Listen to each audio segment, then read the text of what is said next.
That's the wrong lecture. Don't worry, this won't take long. That's the one after you. Okay, so, oh, come on. There we go. Here's the questions. Energy associated with an object's motion.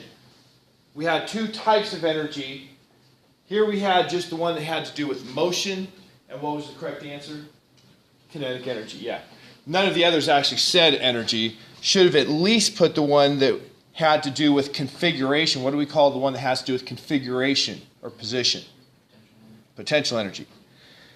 Okay, what is the rate at which work is done called? Power. If a ball hanging from a pendulum has a height of 1 meter above its lowest point when it is at rest, so I have a picture. Here's my pendulum. And its height is 1 meter when the speed is 0. Then what is its speed at the bottom? Now this was obviously the hardest question of all of them. How do you answer a question like this?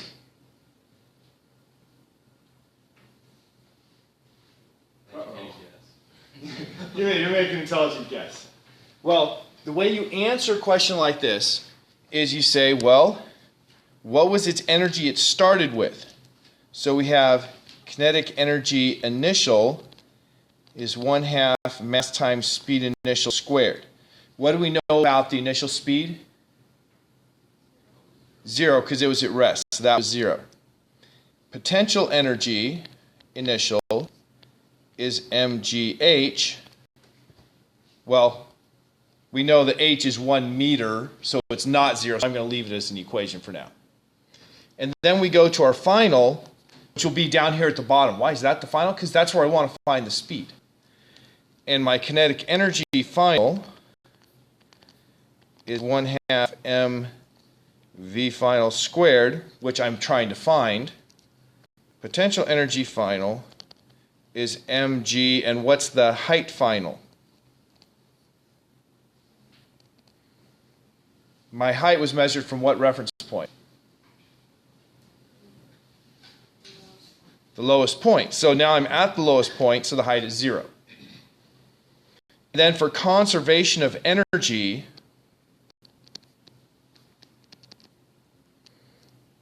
I'm going to have the total energy initial equals the energy final. So that means my kinetic energy initial plus potential energy initial, which adds up to just mgh, is equal to the kinetic energy final plus the potential energy final, 1/2 mv final squared. One of the first things you note is that mass cancels. That's the original problem that the student wrote had mass given, but I took it out because the mass doesn't matter. And then you just multiply by 2 and square root, so you have v final is the square root of 2gh. And so, since h is 1 and 2g is 19.6, it's the square root of 19.6. Now this one here would have been a better test question than a quiz question, because on the test, what additional thing would you have had? Formulas. On the test, you'd have the formula, so you wouldn't have to remember that kinetic energy is 1/2 mv squared and potential energy is mgh. Those are things we've used enough that they probably are things you remember, but on the test, they're given to you, so that would have been a better test question. I let it stay because, honestly, I forgot that it didn't have the equations here, because obviously I know the equations. Okay, last question. 2 cars traveling at 60 miles per hour have a head-on collision. One has a mass of 200 kilograms. That's a very light car. The other one has a mass of 300 kilograms, still a very light car. Which exerts the larger force on the other? They're the same. Good. You remember that everybody got this wrong last class period. 2 people put it in as their potential test question. And here we have it. So they exert the same force. Why do you have that answer?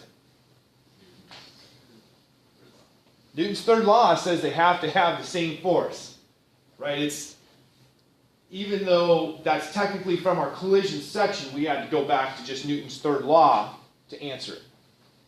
Any questions about the quiz? I thought it was unique that the answers had no A's or B's, just because statistically it seems that you have more of those just because people tend to prefer them, but they're randomly chosen. I thought it was unique. All right, today we start talking about rotational motion. Got to get to the right thing on here. We'll have another problem when the time comes. Rotational motion, things going around in circles. The Earth spins around in circles. The Earth orbits around the Sun in circles. So we have a few examples of circles that are, we don't think about very much, but they're common in our lives.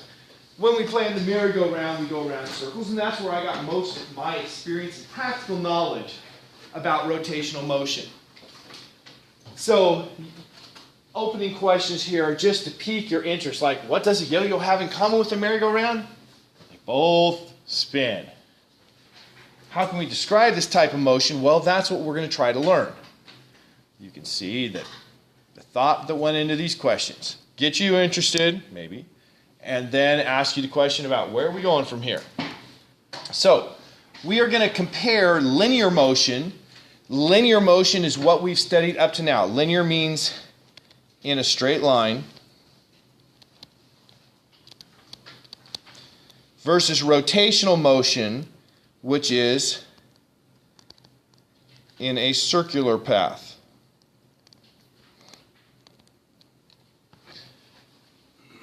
So, examples of linear motion, running the 100 meters. You run the 100 meters in a straight path.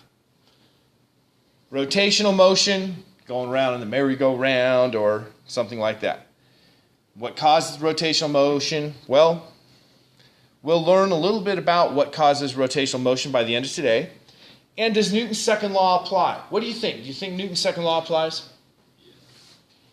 Okay, we have an answer of yes. What we'll learn is of course it does apply, but there is a rotational form of Newton's second law that we're going to use to make it a lot easier to apply. We'll also learn, well, maybe we won't. I won't say that. Now, one of the things that I have to point out is I will say angular probably more than I say rotational. I am used to saying things like the angular displacement and the angular velocity and the angular acceleration. What's the difference in rotational and angular? Rotational is telling you that it's going around a circle, and angular is telling you you're measuring it by using angles. And both of those are true. That's why they're both apt terms. They're commonly used to describe the motion of something going in a circle. So we start there. We're just contrasting the variables we use and what we measure. So for linear motion, I measure the displacement, how far something's moved. For rotational motion or angular motion, we measure the angle that something has gone through. So if something has gone from this position to this position, we would say, well, it's done 1/4 of a circle. 1/4 of a circle is an angle. It's not the common unit we use for angle, though. What's the unit you are familiar with for angle? Degrees. Does anybody know, okay, how many degrees are in a circle? 360. Does anybody know why there are 360 degrees in a circle?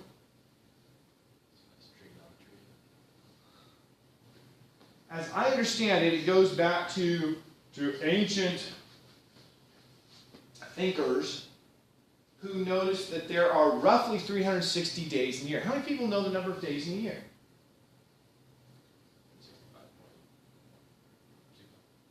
You were close to the first time. The number of days in a year is 365.2422. Plus or minus a little in that last digit. There's actually some variation, so we don't worry about trying to go further because there's variation. So it's a little less than 365.25. Often people think 365.25. let me give you just a little history here. The ancient astronomers knew that there were not 360 days in the year. I mean, you'd have to be daft to not be able to figure out that it's more than 360 days. But that 365, the closest integer, is close to 360. And they thought 360 was like a magical number. I don't know if you guys have heard of numerology, but some people think that there are some power in numbers, and special numbers mean special things. And 360 they thought was pretty magical because 360 can be, of course, everything can be divided by 1. All even numbers can be divided by 2. 360 can also be evenly divided by 3, by 4, by 5, by 6, not by 7, by 8, by 9, by 10, not by 11, and by 12. So all but 2 numbers from 1 to 12 will evenly divide 360. Which, even if it's not magical, makes it mathematically pretty convenient. And so they decided a degree is roughly the amount that the sun's position shifts in the sky each day. Except for that would have been 365 degrees in a circle. So it's only roughly. So that's why we have the number. Now, we used to have a calendar that had 365 days, I think. I have to go back. There's lots of different calendars in history. But the Julian calendar, named after Julius Caesar, was devised to have a leap year. Now, let me ask you, how does the leap year system work today? Every 4 years, you add a day, February 29th. That's actually the Julian calendar that does that. That is not the Gregorian calendar that we use today. Now, you might say, but next Monday is February 29, and that's because this is one of those every 4 years. Right? And that's why you said it, because that's what we've seen. That's what I've seen my entire life. That's what you've seen your entire life. We actually all experienced going to the last rule of the 3 rules in the system. So here's how the Gregorian calendar, the calendar that we use today, is different from the Julian calendar. Because the days, or the year is actually 365.2422 days, we can't have a leap day every 4 years, or we have the average day is a little bit too long. And so every 100 years, we skip a leap year. So every year that's divisible by 4, first rule. Every year divisible by 4, you add a leap day. But every year that's divisible by 100, you skip the leap day. So what would that say about year 2000? Should have skipped it, but we didn't. Because if you skip every 100, then you drop by 0.01, and so that would be 365.24 days in a year. Well, it's longer than 365.24, it's 365.2422. And so they add back the leap year every 400 years. So every year that's divisible by 400, you add the leap day back in, even though it was removed by the divisible by 100 rule. And so 2000 was divisible by 400, and so everybody in our age range doesn't have that experience of skipping the leap year because our 100 that came through was divisible by 400 as well. And so that gives us the average year is now 365.2425 days according to the Gregorian calendar. And because there's that uncertainty in the last digit, they figure it's not worth fiddling with. Okay, so degrees. All of this was to talk about degrees, believe it or not. I just wanted to give you a little interesting background. And sadly, waste 10 minutes of our lecture time probably. Degrees are not the only measurement you can use for angle. In fact, it turns out that angle should have no units at all. We define things like the arc length is the distance out here. So I'll call that S. I have a radius R.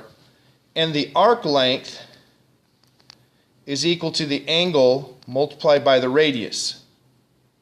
Now, since arc length has units of length, what's the standard unit of length? Meter. And radius has a unit of length, meters. Then the angle should have no units. Well, the natural unit for angle, the unit that has no units, we give it a name so we know this is the one with no units. And so we call the no units radians. And so we also can measure angles with radians. And everybody knows if I have a complete circle, what is the circumference?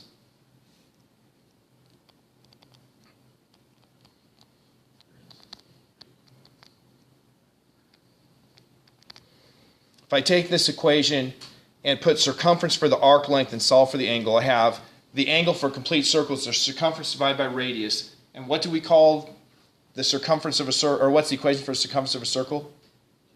2 pi r. So that's equal to 2 pi r divided by r, and thus 2 pi. So the unitless angle for a complete circle is 2 pi, and then we add in the word radians, or rad, to remind us this is the unitless unit. And if we use degrees, we have to use a conversion factor.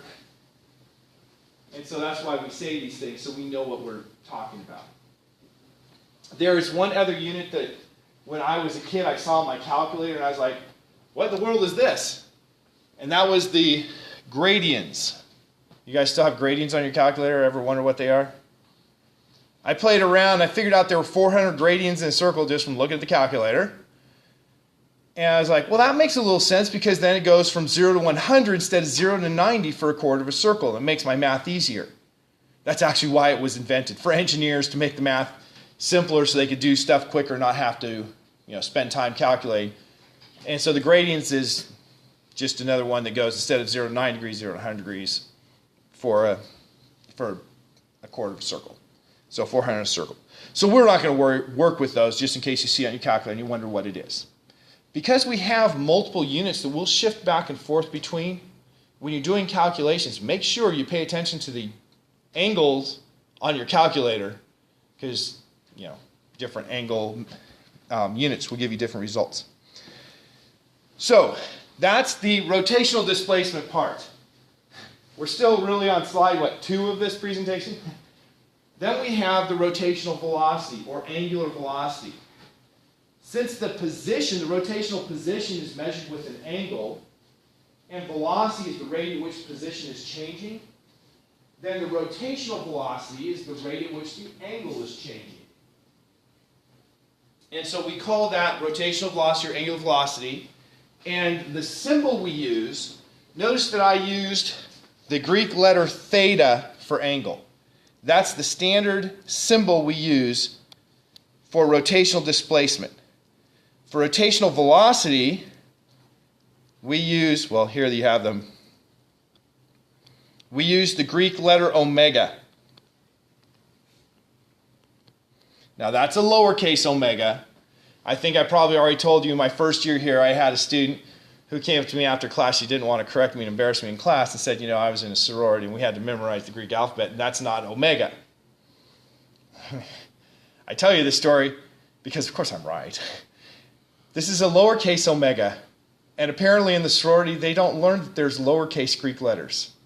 She thought that they only had uppercase.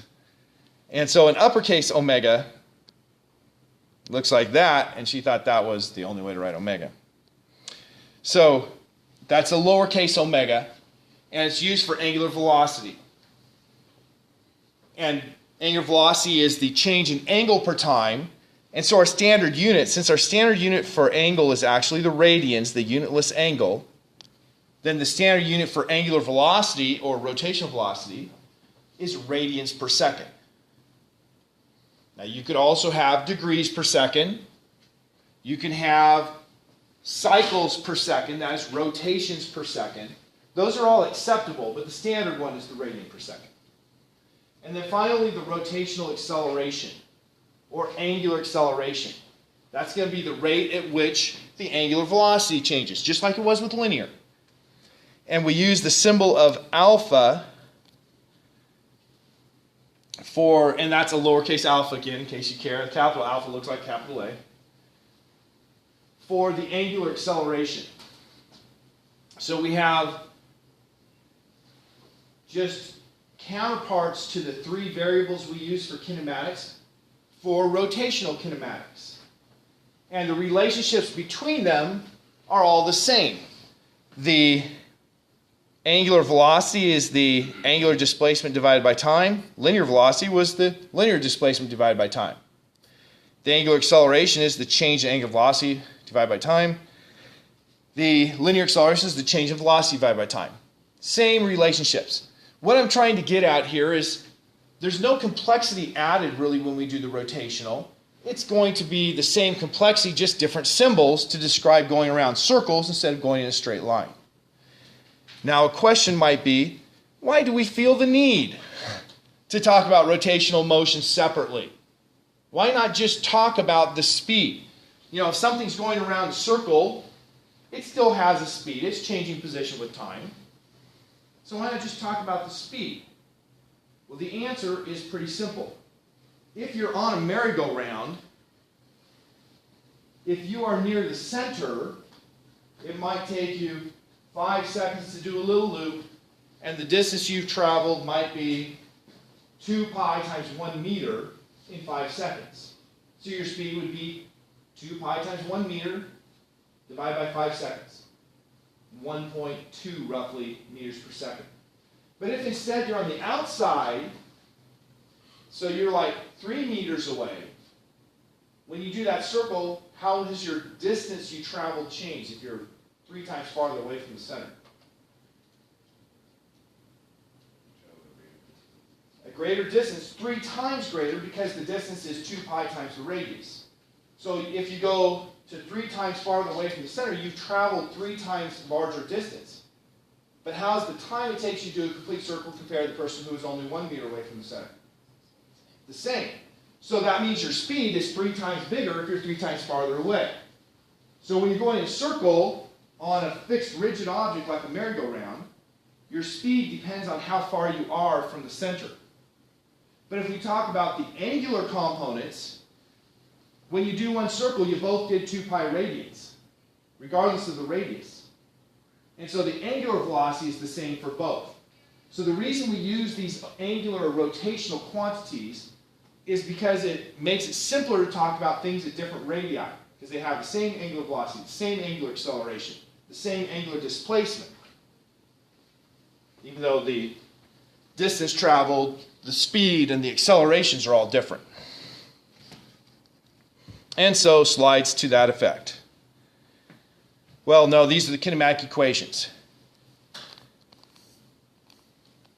The kinematic equations we've learned before are exactly the same as the kinematic equations for rotational motion, except you have to change from a position variable like x to an angular variable theta, from a position or a speed variable v to an angular velocity omega, and from an acceleration variable a to an angular acceleration alpha. So if you look at those, you see that's all that was done. Just changing the variables from the rotational, or from the linear to the rotational equivalent. So that means that doing our calculations, we don't have anything new to learn here, really. We just have to learn that there's a second set of names for rotational motion, what they mean, and then use the same calculations.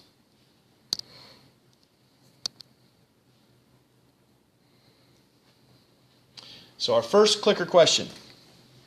Suppose I have 2 objects on a rotating platform. Object A is a distance r from the center, and object B is a distance 2r from the center. How do the linear speeds compare?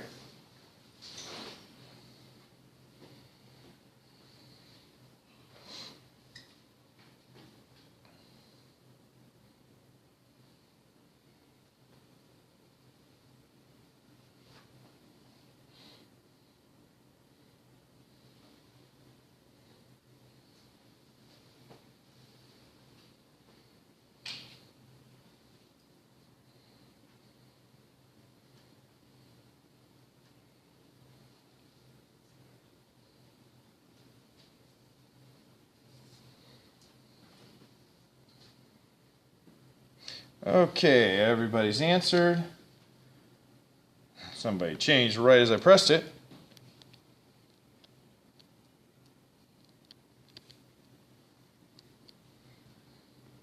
Okay, so we have object A is at R, so here's A. Object B is at 2R.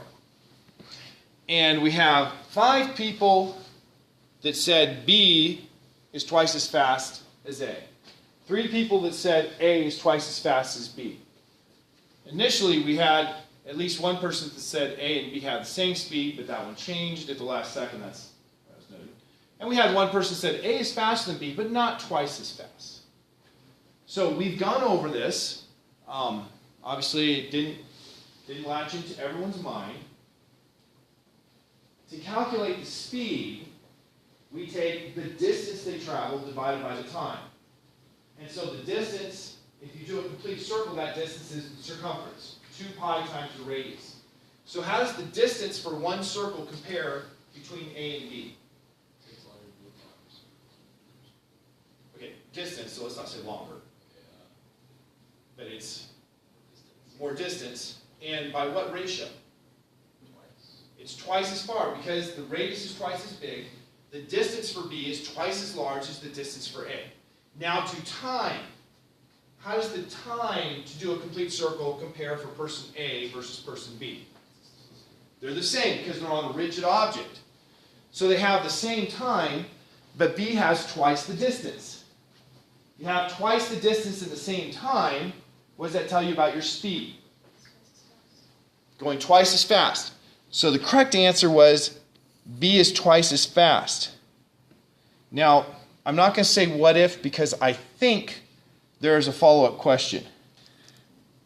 Actually, let me check on this. Yes. So there's a follow-up question here.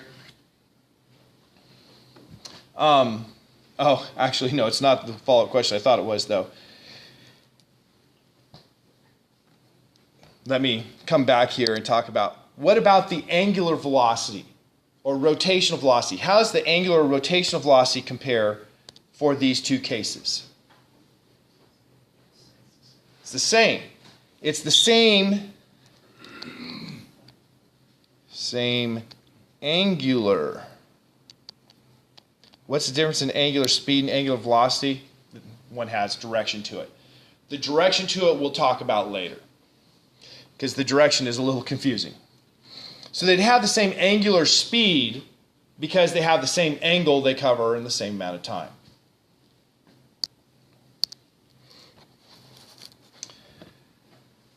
Okay, so now moving on a merry-go-round, a rider traveling near the edge travels a greater distance. We already talked about that. Wait, there was one thing there that I didn't say.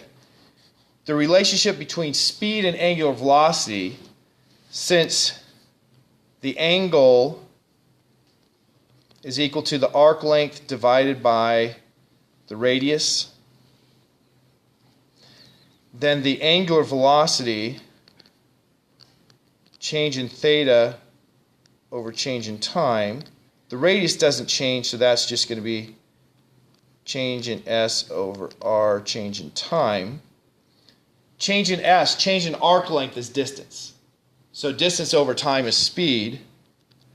So that's speed over radius. So omega is speed over radius, or speed is equal to radius times angular velocity. So if you know the angular velocity, you can calculate the speed real simply. Or if you know the speed and the radius, you can calculate the angular velocity real simply. So this is an important relationship for you to be able to use. Okay, now our second clicker question. A merry-go-round is accelerated at a constant rate of 0.005 revolutions per second squared. So notice this is revolutions, it's not our SI unit. Starting from rest, what is its rotational velocity at the end of 1 minute?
Okay, we did not do well in this.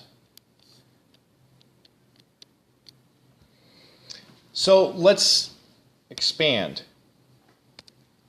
What is omega? Well, omega is the angular velocity. If I had said I have something with an acceleration equals 0.005 meters per second squared, and it starts from rest,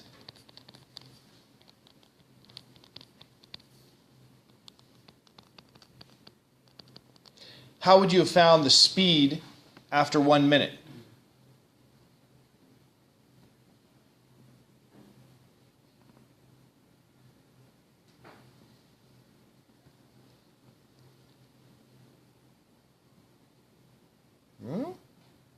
What's the relationship between speed and acceleration?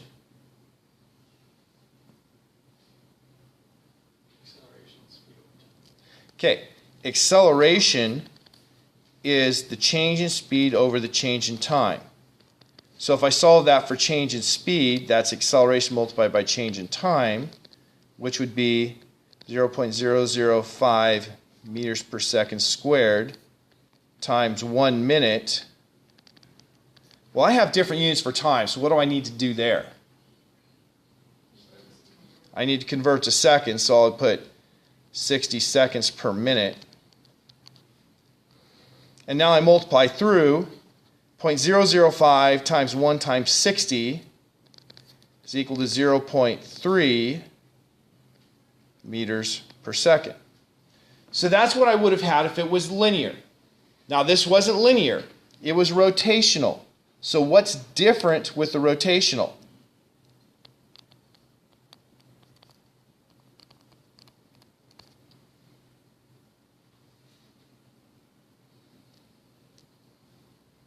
The units and the symbols.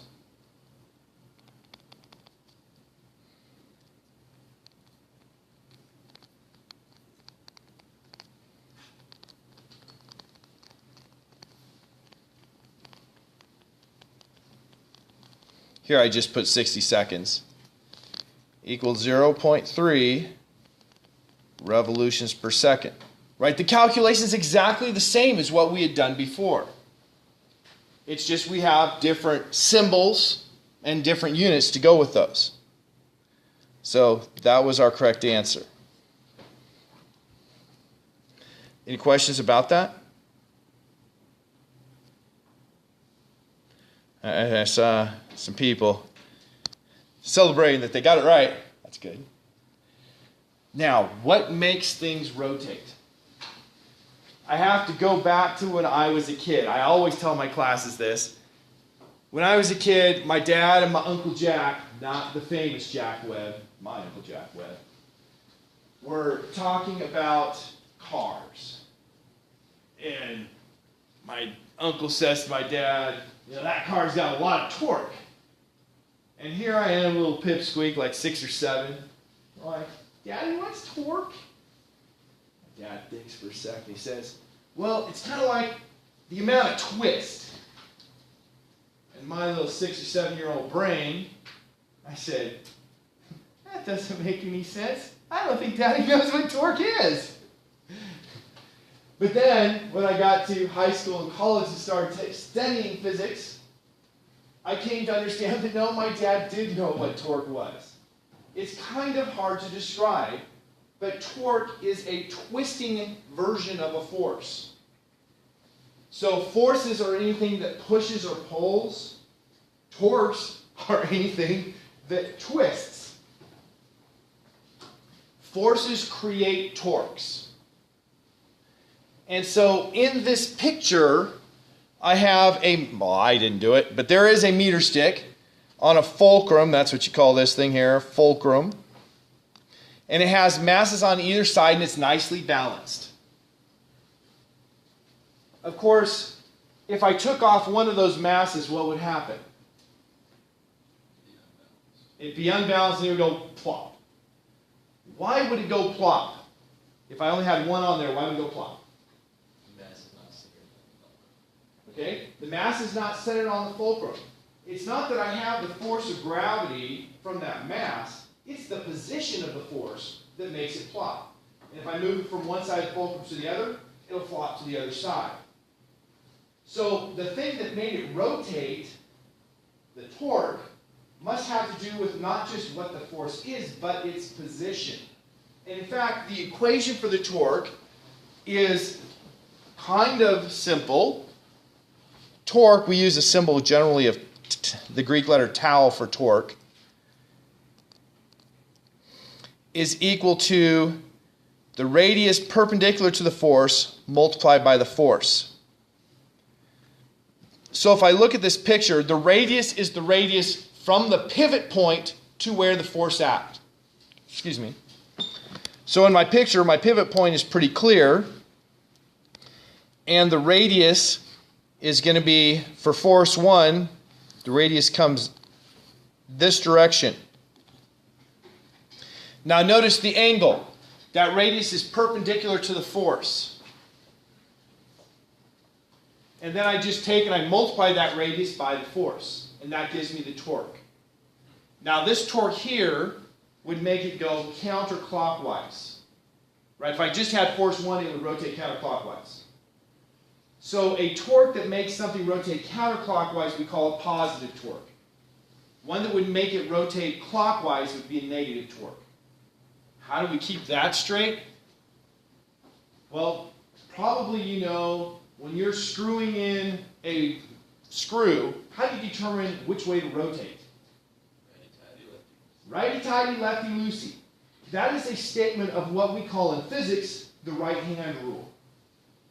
The right-hand rule says if you take fingers of your right hand and you rotate them in a circle, the direction your thumb points is the positive direction. And so if I take a screw and I rotate it this direction, we have what we call right-hand threads, which means that it will go the direction the right-hand rule says. So if it rotates this way, it goes in. If it rotates this way, it comes out. And so the righty-tighty, lefty-loosey is another way of saying we use right-hand threads. We don't always use right-hand threads. You can find left-hand threads. An example is for gas cylinders. You know, you have like hydrogen gas that you might go buy, or propane or something like that. Well, when you buy cylinders, you have to have a regulator that regulates the pressure coming out. And so those regulators screw on. And the regulators have all different kinds of threads for different kinds of gases. Because if you're using a caustic gas, let's say you're using fluorine gas. When I was in graduate school, I had to use fluorine gas for a laser. Fluorine gas is bad stuff. You do not want to get that on you, right? And the fluorine gas will eat the little gaskets that we use for seals. You have to have Teflon seals for the fluorine gas to not eat the seal. And so the things inside the regulator likewise have to be special materials for the fluorine not to eat them up. So they make the fluorine cylinders so they have a left-hand thread on them. So you take a normal regulator and it won't screw on. You can try as much as you want, it'll never screw on because it has left-hand threads on the bottle and right-hand threads on the regulator. But a regulator that's made for fluorine gas is going to have the left-hand thread. Okay, so we can use that right-hand rule to determine the direction of the torques. If the torque is going to make your fingers go like this, then your thumb points the direction of the torque. So if I look at F2, what direction would that rotate? F2 would make it rotate what direction? Clockwise. So I take my fingers and I wrap them clockwise. My thumb points into the screen. And so we call that a negative torque. Now you have to make sure you use your right hand when you use the right hand rule. Not a joke. Lots of students make the mistake because they're like writing with the right hand and then just pull out their left hand. Funniest thing though is when I was in college, one of my classmates, we're studying this, and so we're all doing the right hand rule, and he's doing it with his left hand. The teacher's like, Saeed, you have to use your right hand. And Saeed says, but I'm left-handed. Well, first of all, it should have been more convenient for him to pull out his right hand since he writes with his left hand. But second, if you use your left hand, rotate your fingers the same direction, your thumbs point the opposite directions. And so you get the wrong directions if you use the wrong hand. So it's important to use the right hand when you do that. So torque, the radius perpendicular to the force, that radius is going from the pivot point to where the force acts. Let's take an example. I have this mass. Right now, what direction is the force of the mass acting on me? Yeah, down. Thank you. I saw two people point down. I was like, please, Lord, let them know the force of gravity is down. Okay, so there's a force of gravity down. What direction is the radius from the pivot? Well, where's the pivot point? Shoulder. Shoulder. So what direction is the radius perpendicular to that force? No, just the radius. Yeah, so it's going what direction? It's going that direction. So the R perpendicular is that direction. The force is down. You can use your right hand. It would make it rotate coming out to you. Simple enough? What about now? What direction is the radius perpendicular to the force? What direction is the force pointing? Down. So what direction is perpendicular to that? Horizontal. So the radius perpendicular is going from here just out to here. This is the radius, but the radius perpendicular is this. And so you have to make sure you're paying attention that it's the perpendicular radius, not just the radius.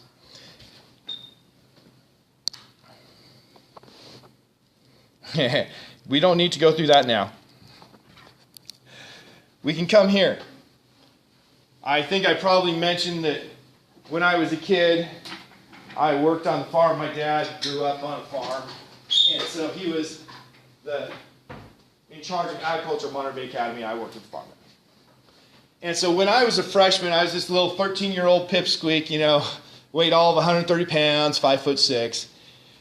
And I'm working at the farm, and when we have harvest time, we're going out and we're chopping all the corn, making silage that we then ferment, get the birds drunk, feed it to the cow. And by the way, birds do drink the runoff from the silage, get drunk, and my dad talks about seeing birds lying on their backs trying to fly because they're drunk. Well, these wagons, we pop tires all the stinking time. So the low-level crew is the crew that takes care of the flats. That was what I was doing. So you have a wagon comes in with a flat tire, and you've got to take the tire off and fix the flat. Well, of course, that thing's been going out there. You put the corn in, stuff runs out of the corn, gets in the tires, and they rust like crazy. So you've got these bolts that are really hard to take off. And so we don't use a little wrench like that. We use a breakover bar. A breakover bar is like 1.5 meters long. Why have a long arm on your breakover bar? More torque, because the torque is the perpendicular distance. In this picture shows L times the force. So if you have a longer arm on it, you can put more torque on it. But little 130-pound Richard could jump up and down that breakover bar and it would not move. So what do we do then? Can't get more force. That's my entire force. Trust me, I couldn't lift more than 130 pounds. So more force wasn't an option. Yeah, we get a cheater bar. We had a 6-foot pipe on the wall, and you take that 6-foot pipe and you put it over the breakover bar. Now I've got a 6-foot lever arm. My lever arm's 4 feet long, or 4 times longer. If it's 4 times longer, what does that say about the torque I can make? 4 times bigger. So then I just jump up and hang from it, and I would either break the breakover bar or the little socket that we put on, or it would come off. Any one of those are acceptable because you buy your Snap-on tools, you have lifetime warranty, so if you break the equipment, you're like, ah, crap, well, they'll give us a new one next week. But the whole cheater bar, the purpose was to allow us to have more torque with the same amount of force. So the whole reason for this picture is to realize, yeah, it's going to be a lot easier to loosen a bolt with that longer crescent wrench because you have a bigger lever arm I think that's why they use L there for the lever arm. And thus you can apply more torque. Okay, this will have to be our last clicker question. Which of the forces pictured as acting upon the rod will produce a torque about an axis perpendicular to the plane of the diagram? Okay, what that means is it will make this rotate. Which one of those will make it rotate? Right, because a torque is a force that's going to make something rotate.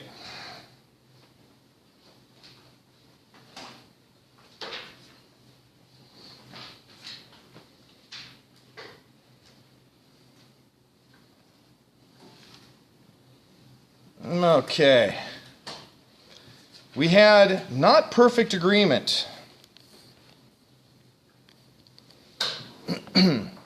7 people said this one, and those 7 people are correct. The force has to have a component that's perpendicular to the radius if it's going to make it rotate. If I were to look at the perpendicular lever arm to force 1, the line I just drew is all parallel to force 1. The perpendicular part is 0. And so there is no R1 perpendicular is just 0. Whereas this one here, R2 perpendicular is equal to 1/2 the length of the rod. Since that's not 0, there's going to be a torque. So F2 can make a torque, but F1 cannot. All right, have a great day.